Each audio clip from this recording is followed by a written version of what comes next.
পড়েছে এবং ক্ষয়ক্ষতির আনুমানিক পরিমাণ কেমন, বিস্তারিত জানাবেন। সাহাব, আসলে এই প্রশ্ন আমরা ফায়ার সার্ভিসের কাছেও একটু আগে জিজ্ঞেস করছিলাম। তিনি কিন্তু মাত্রই জানালেন আসলে ক্ষয়ক্ষতিটা তদন্ত সাপেক্ষ।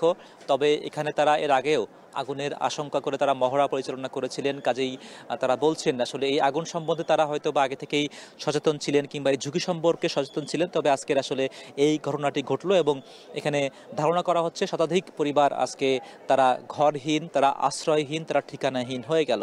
এবং সব থেকে লক্ষণীয়, আপনি নিশ্চয়ই মানিক বন্দ্যোপাধ্যায়ের সেই তার উক্তিটি মনে আছে যে আসলে ঈশ্বর থাকেন ওই ভদ্রপল্লীতে।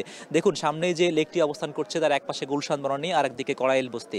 তো আসলে আগুনটা বারবারই আমরা একটি প্রতিবেদনও দেখছিলাম আমাদের প্রচারিত এখন টেলিভিশনে, যে আসলে 14 সালে, 16 সালে, 18 সালেও টাইম টু টাইম কিন্তু এখানে কিন্তু আগুনের ঘটনা ঘটেছে। এবং আজকেও আসলে নতুন আরেকটি ঘটনা যুক্ত হলো এই কড়াইল বস্তিবাসীর জন্য। এবং এই শত শত পরিবার যারা ঘর পড়েছে এই মুহূর্তে দেখছেন, তারা তাদের শেষ কোনো সহায় সম্বল অবশিষ্ট আছে কিনা সেটি তারা এখানে খোঁজ খবর করছেন। তারা উল্টে পাল্টে দেখছেন আর কোনো স্বপ্ন তারা নতুন করে গড়ার জন্য নতুন কোনো সম্বল তারা এখানে অবশিষ্ট পান কিনা। এবং 10:35 যেহেতু আগুনের নিয়ন্ত্রণের খবর জানিয়েছে ফায়ার সার্ভিস, এই মুহূর্তে আসলে আগুনের লেলিহান শিখা সেরকম দৃশ্যমান নেই, তবে ধোঁয়ার কুণ্ডলী এখনও দৃশ্যমান। এবং এই ছোট ছোট ঘরগুলো, যেখানে এক একটি ঘরে হয়তো বা একাধিক পরিবার ভাগাভাগি করে বাস করতেন, এবং যেহেতু এখানে নিম্ন আয়ের মানুষের সংখ্যাই বেশি, কাজেই তাদের ক্ষয়ক্ষতিটা যতটুকুই হয়েছে তাদের জন্য অনেক বড় দুর্ঘটনা, তাদের অনেক বড় ক্ষতি বলেই তারাও আশঙ্কা করছে। এবং ফায়ার সার্ভিসের কাছ থেকেও এমনটি আশঙ্কা করা হচ্ছে, যেহেতু আগুনের ব্যাপ্তি এবার বেশি ছিল।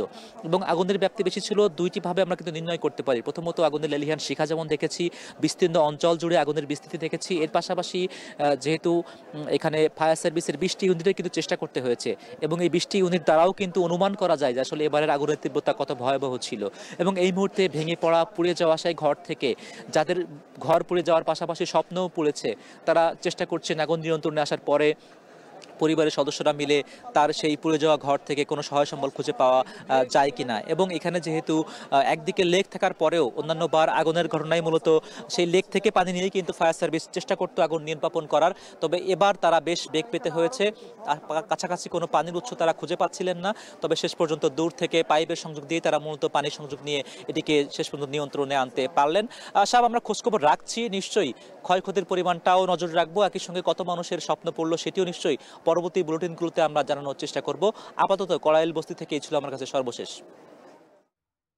কড়াইল বস্তিতে আগুন লাগার ঘটনার সবশেষ পরিস্থিতি জানাতে সেখান থেকে যুক্ত ছিলেন হোসেন।